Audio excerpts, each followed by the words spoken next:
بسم اللہ الرحمن الرحیم الحمد للہ رب العالمین والصلاة والسلام علی سیدنا مولانا محمد سید الاولین والآخرین وعلی آلہ واصحابہ اجمعین اما بعد۔ درس مثنوی کی آج کی ہماری یہ 23ویں نشست ہے۔ گزشتہ کی نشست میں جو واقعہ مولانا روم نے شروع کیا تھا، گزشتہ کی نشستوں میں ہم نے جو پڑھا، گزشتہ کی جو نشست تھی اس میں واقعہ آگے نہیں بڑھا تھا۔ آپ کو یاد ہوگا کہ ایک موضوع نکالا تھا مولانا روم نے اور اسی پر ہی آپ نے گفتگو ختم کی، تو جو واقعہ تھا وہ آگے نہیں بڑھا۔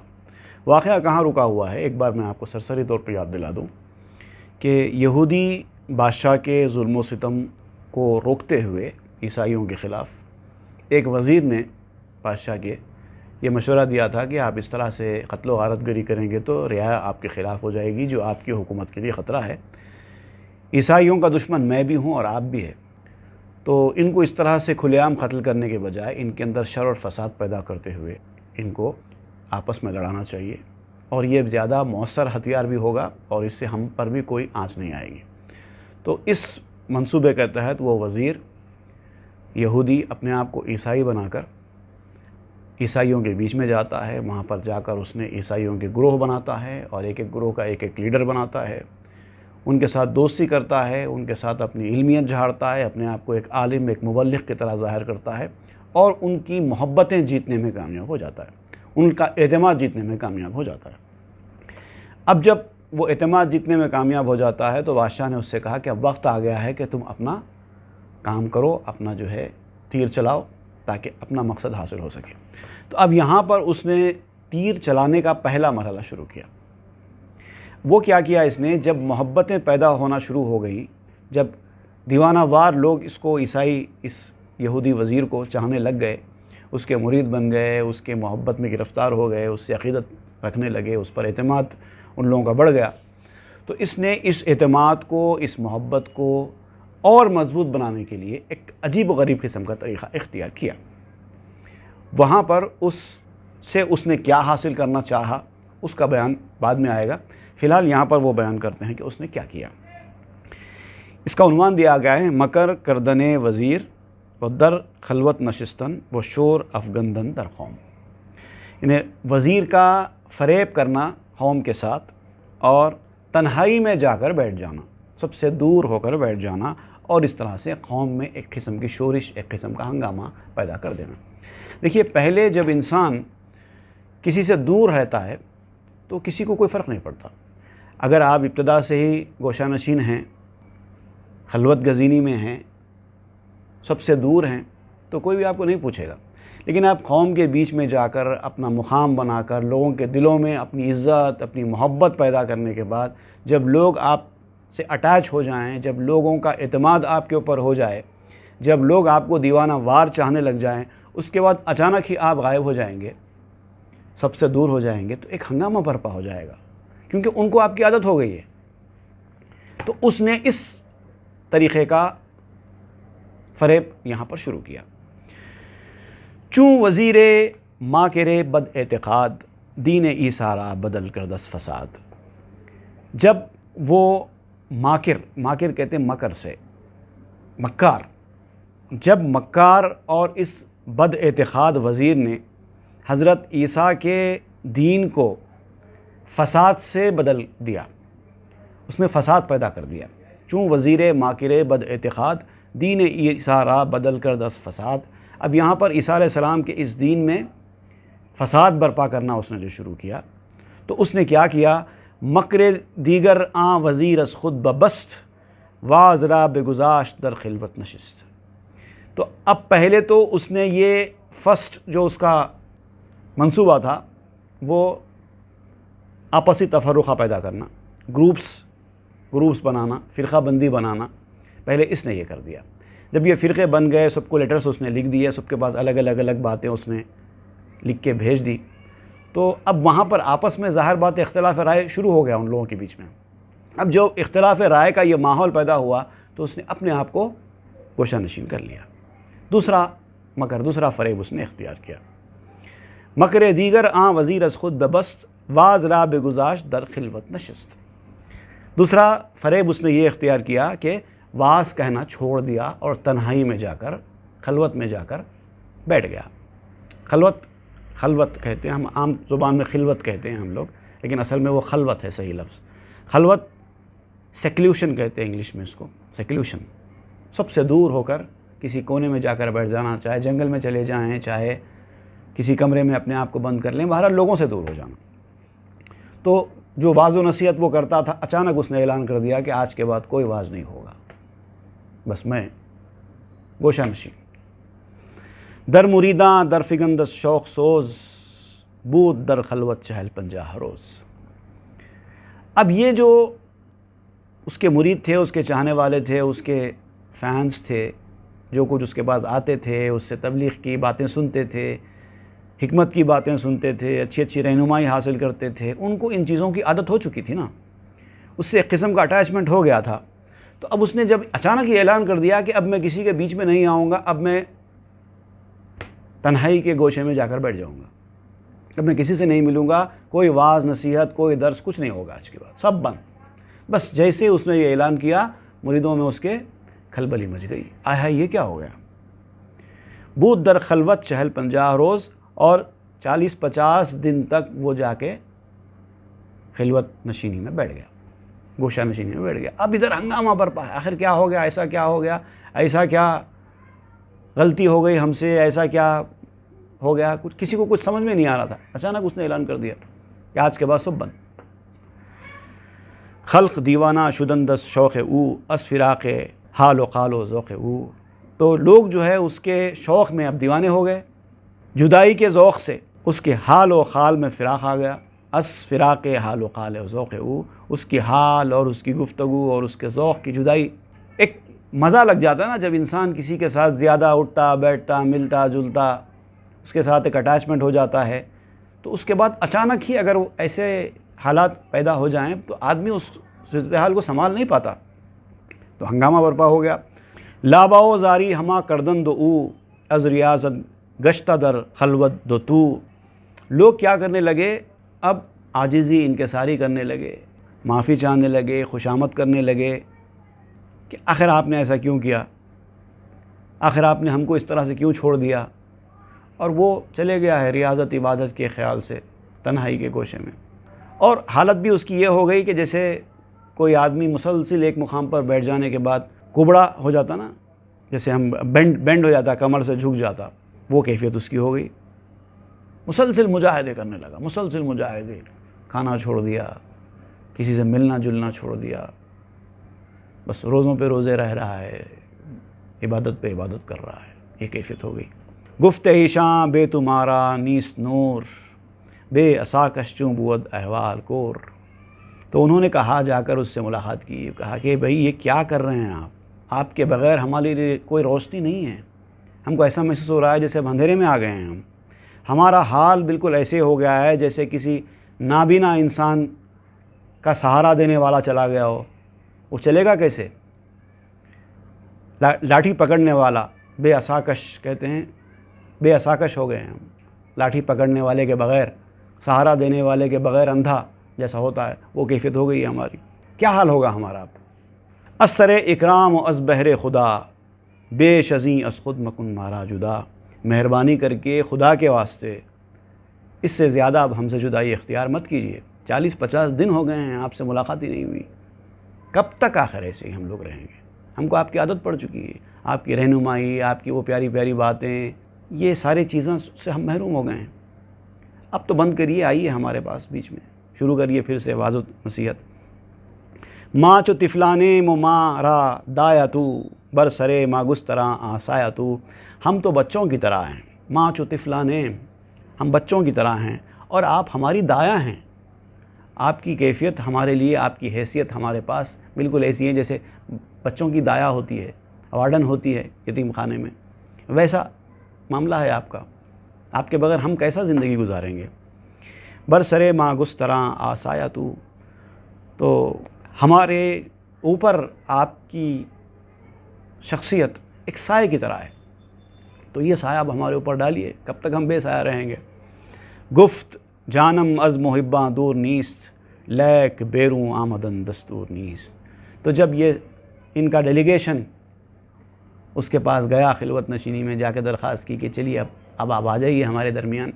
تو اس نے کہا کہ یہ میرے اب بس کی بات نہیں ہے، مجھے اس کا پرمیشن نہیں ہے، مجھے اس کا دستور نہیں ہے. دستور کانسٹیٹیوشن کو کہتے ہیں نا، کانسٹیٹیوشن نہیں ہے اب میرا کہ میں آؤں آپ تمہارے بیچ میں. لیکن اتنا یاد رکھو کہ اب بھی تمہارا مقام میرے دل میں ہے. ایسا نہیں کہ میں تم سب کو دور چھوڑ کر چلا گیا ہوں. میں اپنے محبوں سے، اپنے چاہنے والوں سے جسمانی طور پر ضرور دور ہوا ہوں، لیکن حقیقت میں دور نہیں ہوں.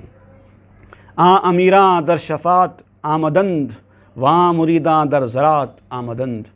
امیر لوگ بھی تھے اس قوم میں، وہ مختلف سفارشیں لے کے آنے لگے کہ ہماری خاطر آپ آ جائیے، کچھ بھی کیجئے، اب یہ اکیلاپن چھوڑ دیجئے، ہمارے بیچ میں آ جائیے. سفارش کرنے لگے. اور اس کے جو مرید تھے وہ آ کے خوشامد کرنے لگے، عاجزی کرنے لگے، غلطی ہوگی تو ہم کو معاف کر دیجئے، مگر ایسا آپ ناراض رہ کے مت چلے جائیے. یہ کرنے لگے. کینچے بدبختی است مارا اے کریم، از دل و دیں ماندہ ماں بے تو یتیم. اے ہمارے کریم، یہ ہماری کیسی بدبختی، بدنصیبی ہے، ہم آپ کے بغیر دل سے، دین سے، ہر چیز سے دور ہو گئے ہیں. یہ کیا ہو گیا ہے؟ کینچے بدبختی است، یہ کس طرح کی بدبختی ہے ہماری کہ ہم اس طرح آپ سے دور ہو گئے ہیں. تو بہانہ می کنی وہ ماں ز درد، می زنیم از سوز دل دمہائے سرد. آپ کے پاس ایک ریزن ہے، ایک بہانہ ہے ہم سے دور ہونے کا. آپ بہانے بازی کر رہے ہیں، میں نہیں آ سکتا، میں نہیں کر سکتا، میری مجبوری ہے، مجھے چھوڑ دو، ویسا. لیکن ہمارے لیے تو یہ ریزنز قابل قبول نہیں ہیں.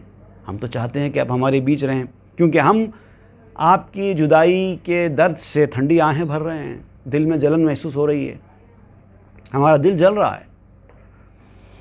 ماں بے گفتار خوشت خو کردہ ایم، ماں ز شیر حکمت تو خوردہ ایم. ہمیں آپ کی اچھی اچھی باتوں، میٹھی میٹھی باتوں کی عادت ہو گئی ہے. ہم نے آپ کی دانائی، آپ کی حکمت، آپ کی انٹیلیجنس، آپ کے انٹلیکٹ، اس کا دودھ پیا ہے ہم نے، اس سے حاصل کیا ہے ہم نے. تو اب ہم اس کے بغیر نہیں رہ سکتے. اللہ اللہ ای جفا با ماں مکن، لطف کن امروز را فردا مکن. اللہ اللہ، خدا کے لیے یہ ظلم ہم پر مت کیجیے. جو کچھ آپ ہم سے دور ہو کے چلے گئے ہیں یہ ہمارے لیے ظلم ہے. ایسا ظلم ہم پہ مت کیجیے، ہم پر مہربانی کیجیے، لطف کن، مہربانی کیجیے. امروز را فردا مکن. اور یہ بات کو ٹالیے مت، آج کو کل پہ مت ٹالیے، آج کو کل مت کیجیے. چلیے ابھی بہت دن ہو گئے ہیں، بہت برداشت کیا ہم نے. می دہد دل مر تو را کی بے دلاں، بے تو گردن داخر از بے حاصلاں. کیا تیرا دل اس بات کی اجازت دیتا ہے؟ ہم اتنا تڑپ رہے ہیں آپ کے لیے، اور آپ کا دل کیا اس بات کی اجازت دیتا ہے کہ ہم آپ کے فیض سے محروم ہونے والوں میں شامل ہو جائیں؟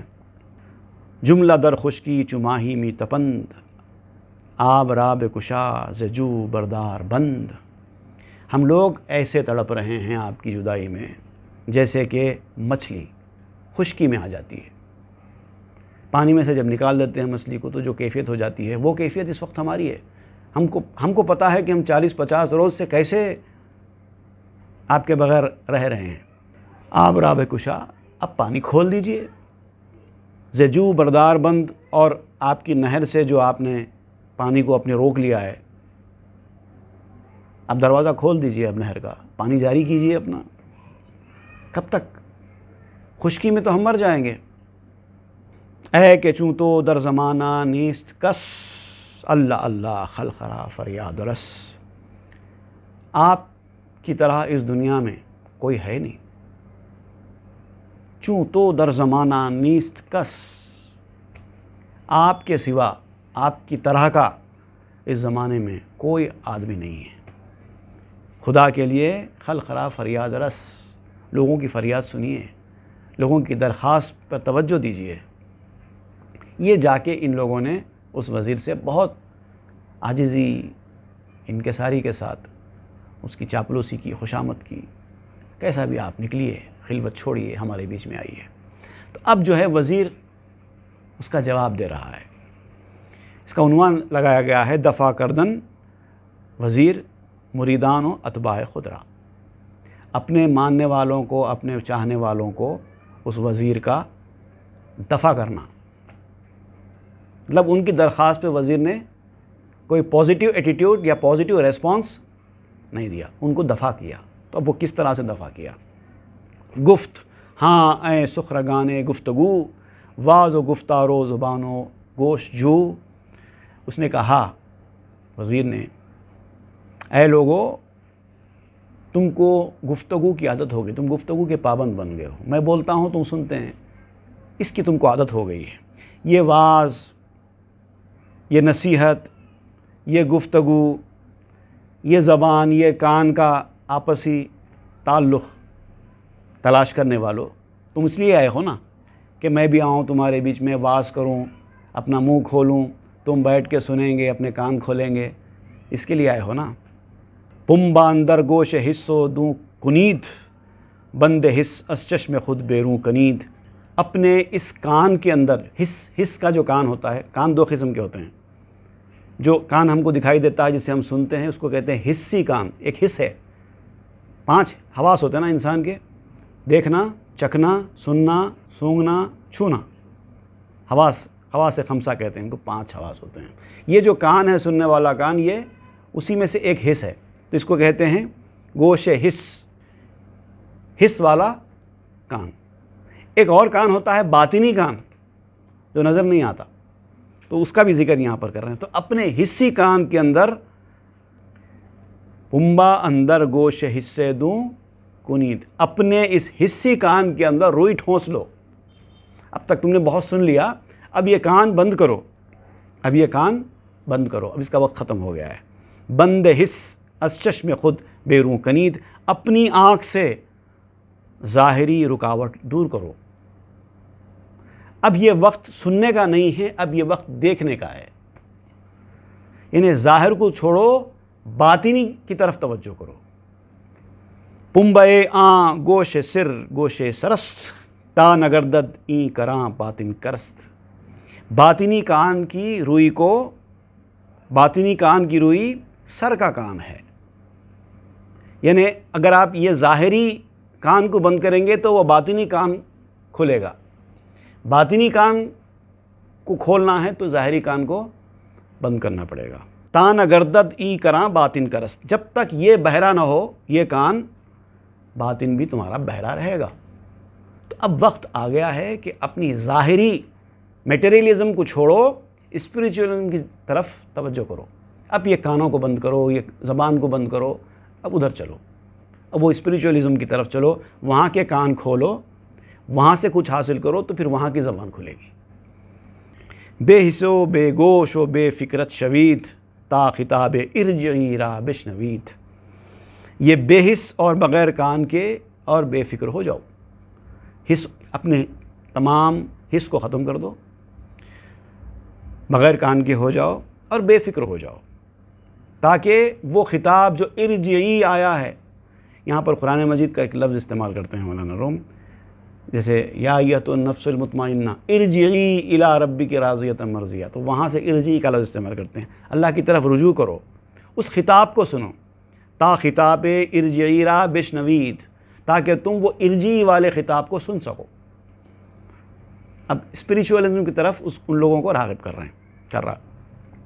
تا بے گفتو کوئے بیداری دری، تا بے گفتو گوئے بیداری دری، تو ز گفت خواب کے بوئے بری. جب تک تو بیداری کی گفتگو میں ہے، یہ بیداری، جب تک انسان بیدار ہے، سویا ہوا نہیں ہے، بات کر رہا ہے، تو خواب کی گفتگو سے خوشبو حاصل نہیں کر سکتا. مطلب یہ کہ جب تک انسان اپنی آنکھیں کھلی رکھتا ہے، بات کرتا رہتا ہے، سنتا رہتا ہے، بولتا رہتا ہے، انہیں سو نہیں سکتا. اور سوئے گا نہیں تو خواب بھی اس کو نہیں پڑے گا. تو گویا اگر آپ کچھ خواب دیکھنا چاہتے ہیں تو آپ کو سونا پڑے گا، سونا چاہتے ہیں تو منہ بند کرنا پڑے گا. سیر بیرونیست فعل و قول ماں سیر باطن ہست بالائے سما. ہمارا جو کام ہے اور ہماری جو گفتگو ہے یہ بیرونی سیر ہے، باہر کی چیز ہے، اندر کی چیز نہیں ہے. یہ بولنا، یہ کام کرنا جو ظاہری طور پہ ہم یہ کرتے ہیں یہ باہر کی چیز ہے، اندر کی چیز نہیں ہے. اور اندر کی چیز جو ہے کیا ہے؟ وہ آسمانوں کی سیر ہے. یہ دنیا میں رہ کر اپنے حواس کے ساتھ، اپنے جسم کے ساتھ ایک لمیٹڈ ہے انسان کی زندگی. اس کو چھوڑیں گے تو وہاں کی سیر نصیب ہوگی. حس خشکی دید کس خشکی بزاد، موسیے جاں پائے بر دریا نہاد. اور جس نے یہ خشکی دیکھی ہے زمین کی، وہ بھی خشکی تو آخر خشکی سے ہی پیدا ہوئی ہے. حس جو انسان کے ہیں نا، 5 حواس جو ہے یہ اس خشکی کے ہی ہیں، اس زمین کے ہی ہیں. چونکہ زمین خشکی ہے تو لہٰذا یہ حواس بھی جو ہے خشکی والے ہیں، اس کے اندر تری نہیں ہے. تری چاہیے آپ کو. خشکی کی دنیا کو چھوڑو، تری کی دنیا میں آؤ. تو کہتے ہیں کہ موسیے جہاں پائے بر دریا نہاد، ہماری جان کے، ہمارے اسپرٹ کے، ہمارے سول کے موسیٰ نے اسی لیے دریا کی سیر کی. وہ موسیٰ علیہ السلام کی پیدائش کے حوالے سے بات کر رہے ہیں، جب آپ کو دریا میں بکسے کے اندر چھوڑ دیا گیا تھا، تو اسی لیے تو موسیٰ کو دریا کے پانی کے اوپر چھوڑا گیا. یہ تری کا سفر شروع کرنا تھا. تو یہ جان کا، ہماری جان کا موسیٰ، ہمارے سول کا موسیٰ بھی وہی چاہتا ہے کہ یہ خشکی کی دنیا کو چھوڑ کر وہ تری کی دنیا میں قدم رکھا جائے. سیر جسم خشک بر خشکی فتاد، سیر جاں پا در دل دریا نہاد. خشک جسم کی سیر بھی خشکی پر ہی ہوتی ہے. اگر آپ جسم کے ساتھ سیر کریں گے تو ظاہر بات ہے خشکی پر ہی ہوگی، لیکن جان کی سیر خشکی پر نہیں ہو سکتی. تو اسی لیے میری جان نے اب یہ خشکی کو چھوڑ دیا ہے اور اب تری والے دریا کے اوپر پیر رکھ دیا ہے. یعنی میں اب یہ چیزوں سے دور ہو گیا ہوں، مجھے اب ان چیزوں سے واسطہ نہیں رہا، مجھے اب الگ دنیا میں چلنا ہے. چونکہ عمر اندر رہے خشکی گزشت، گاہ کو ہو گاہ صحرا گاہ دشت. چونکہ عمر خشکی کے راستے میں کٹی ہے، اب تک جتنی عمر کٹی ہے وہ اس خشکی کے راستے میں کٹی ہے. کبھی پہاڑوں پر، کبھی جنگلوں میں، کبھی میدانوں میں. آب حیواں را کجا خواہی تو یافت، موج دریا را کجا خواہی شگافت. تو اب آب حیات کو نہیں پا سکتے. آب حیات پانا ہے تو یہ خشکی کی دنیا سے نکلنا ہوگا. جب تک یہ پہاڑوں، جنگلوں اور میدانوں کی دنیا میں رہیں گے تب تک وہ آب حیات نہیں مل سکے گا. آب حیات چاہیے تو یہ زمین یا خشکی، اس کو شگاف کرنا آسان ہے. دریا کے پانی کو شگاف بہت مشکل کام ہے، ناممکن چیز ہے. تو وہ ناممکن چیز حاصل کرنا ہے. اور یہ خشکی والا دریا کی موج کو، موج دریا را کجا خواہی شگافت، وہ شگاف نہیں کر سکتا. دریا کے پانی کے اندر شگاف نہیں کر سکتا جب تک ہم اس خشکی کی دنیا میں رہیں گے. موج خاکی فہم و وہم و فکر ماست، موج آبی محو و سکروست و فناست. جو خاکی موج جو ہوتی نا، مٹی کی جو خشکی، اس کی بھی ایک موج ہے. یہ جو موج ہے کیا ہے؟ خشکی کی بھی کچھ موجیں ہیں، تری کی بھی کچھ موجیں ہیں. موج جانتے ہیں آپ لوگ؟ اور جو پانی میں جو ویوز، خشکی کے جو ویوز ہوتے ہیں وہ کیا ہیں؟ ہماری سمجھ، ہماری عقل، ہمارا وہم، ہماری سوچ، یہ ساری چیزیں خشکی کی ویوز ہیں.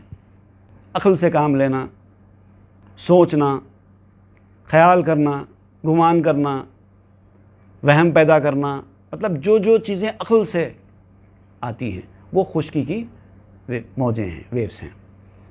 اور آبی موج یعنی بتانے چاہ رہے ہیں یہ دنیا اور آخرت کی طرف مراد لے رہے ہیں. خشکی سے دنیا اور تری سے آخرت مراد لیا جا رہا ہے. موج آبی محو و سکرست و فناست. اور جو پانی کی جو موج ہے وہ کیا ہے؟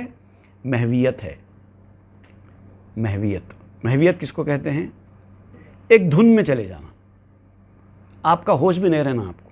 جیسے کبھی کبھی انسان کے اندر ہلکی سی ایک محویت کی کیفیت بھی طاری ہوتی ہے کبھی کبھار انسان میں، وہ کوئی سوچ میں گم ہو جاتا ہے، اس کو پتہ بھی نہیں چلتا کہ آس پاس کیا ہو رہا ہے، حالانکہ وہ جاگ رہا ہوتا ہے، اس کی آنکھیں کھلی ہوتی ہیں، کسی کی طرف دیکھ بھی رہا ہوتا ہے، لیکن اصل میں وہ دیکھ نہیں پاتا۔ ہم کو ایسا لگتا ہے کہ وہ کسی کی طرف دیکھ رہا ہے، حالانکہ وہ دیکھتا نہیں ہوتا ہے۔ اب دیکھیے بعض وقت درس میں بھی ہم لوگ محسوس کرتے ہیں، واعظ وغیرہ تقریر وغیرہ میں بھی کئی لوگوں کو دیکھتے ہیں، وہ اچھی اہم بات بتائی جا رہی ہے، سارے لوگ سن رہے ہیں، لیکن سنتے سنتے ایک دو تین لوگوں کو پتہ چلتا ہے ہم کو کہ وہ اس وقت یہاں نہیں ہیں، حالانکہ ہماری طرف ہی دیکھ رہے ہوتے ہیں، بیدار ہیں، آنکھیں کھلی ہیں، ہماری طرف دیکھ رہے ہیں، سر بھی ہلا رہے ہیں، سب کر رہے ہیں، لیکن پتہ چلتا ہے کہ وہ کہیں اور ہیں۔ یہ ہے محویت۔ تو یہ محویت پیدا ہونا، اپنے خیال میں انہماک پیدا ہونا، محویت پیدا ہونا، سکر کہتے ہیں نشے کو۔ نشے سے مراد یہاں پر مستی ہے، انہیں محویت ایسی پیدا ہونا کہ مستی تاریک ہو جانا، اور فناست اور فنا کی کیفیت میں آنا، اپنی ایگزسٹنس کو رد کر دینا، اللہ کی ذات میں فنا ہو جانا، آپ کا کوئی وجود نہ رہے، وہ کیفیت۔ تو یہ ہے آبی موجیں۔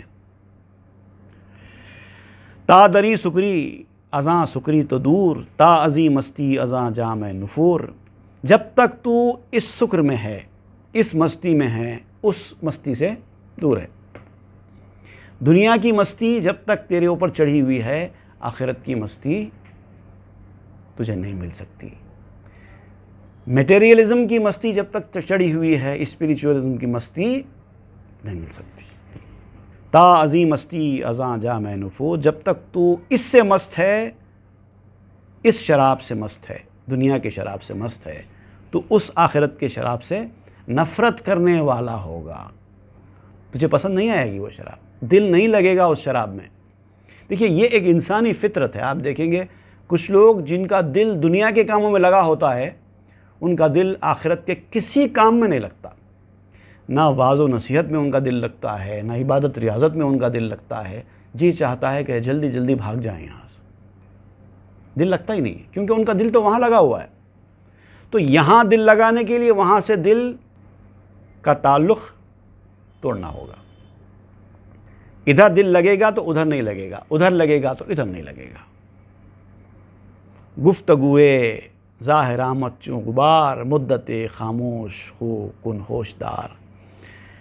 یہ جو ظاہری گفتگو ہے، جو میں کرتا ہوں، اب تک کرتا رہا ہوں تمہارے ساتھ، جس کو تم دانش مندی کی بات کہا کرتے تھے، کام کی باتیں کہا کرتے تھے، واعظ و نصیحت کہا کرتے تھے، یہ دراصل غبار کی مانند ہے، ایک دھول ہے، ایک دھول ہے۔ کچھ تم نے حاصل کر لیا، ٹھیک ہے، جتنی ضرورت تھی تم نے اتنا علم لے لیا، اب عملی میدان میں آؤ، کچھ حاصل کرو۔ مدت خاموش خو کن ہوشدار، اب ایک وقت آ گیا ہے، اب تک تم سنتے رہے، بولتے رہے، اب کچھ مدت خاموش بھی رہو اور ہوش میں آؤ۔ یہ صرف سننا بولنا یہ اصل زندگی نہیں ہے، خاموشی کی بھی عادت ڈالنا چاہیے۔ اس نے وزیر نے یہ جواب دیا آ کر اس کو منانے والوں کو۔ اب پھر انہوں نے یہ ساری گفتگو سن لی، سن کے بعد اب یہ لوگ پھر اس کو اور دوسری باتوں کے ساتھ منانے کی کوشش کر رہے ہیں۔ مکرر دوبارہ ان سے عرض کرنا کہ نہیں آپ یہ خلوت چھوڑیے۔ پہلے انہوں نے درخواست کی، اس نے اتنا بڑا جواب دیا، اب پھر دوسری بار اسٹریس دے کے یہ لوگ کہہ رہے ہیں، درخواست کر رہے ہیں کہ اب آپ چھوڑیے۔ تو پھر یہ لوگ درخواست کرتے ہیں، ان کی کیسی درخواست ہوتی ہے، پھر اس کے بعد پھر وزیر کا جواب، یعنی گویا کہ اس کے ذریعے مولانا روم یہ بتانا چاہتے ہیں کہ ایک تو انسانی فطرت کو ظاہر کر رہے ہیں، جب کسی سے انسان کو لگاؤ زیادہ ہو جاتا ہے تو وہ اس کی محبت میں ایسا ہو جاتا ہے کہ اس کے ساتھ زیادہ دور رہنا پسند نہیں کرتا۔ ایک تو وہ بات۔ دوسری بات یہ ہے کہ آدمی اپنی طرف سے پوری کوشش کرتا ہے منا کے لانے کی، یہ ایک فطرت کا تقاضا ہے۔ جب آپ کسی سے محبت کرتے ہیں اور وہ آپ سے دور ہو جاتا ہے تو آپ اپنی پوری کوشش کرتے ہیں منانے کی۔ پہلی بار انہوں نے درخواست کی، جواب مل گیا کہ نہیں میں نہیں آ سکتا۔ اس کے بعد پھر یہ درخواست کر رہے ہیں، اب پھر وہ جواب دیں گے، پھر یہ لوگ اس طرح سے یہ چلے گا۔ اس کے بعد کیا ہوگا وہ انشاءاللہ پھر آگے کے درسوں میں ہم پڑھیں گے۔ صلی اللہ تعالیٰ علیہ سیدنا محمد وآلہ وصحبہ اجمعین والحمد للہ رب العالمین.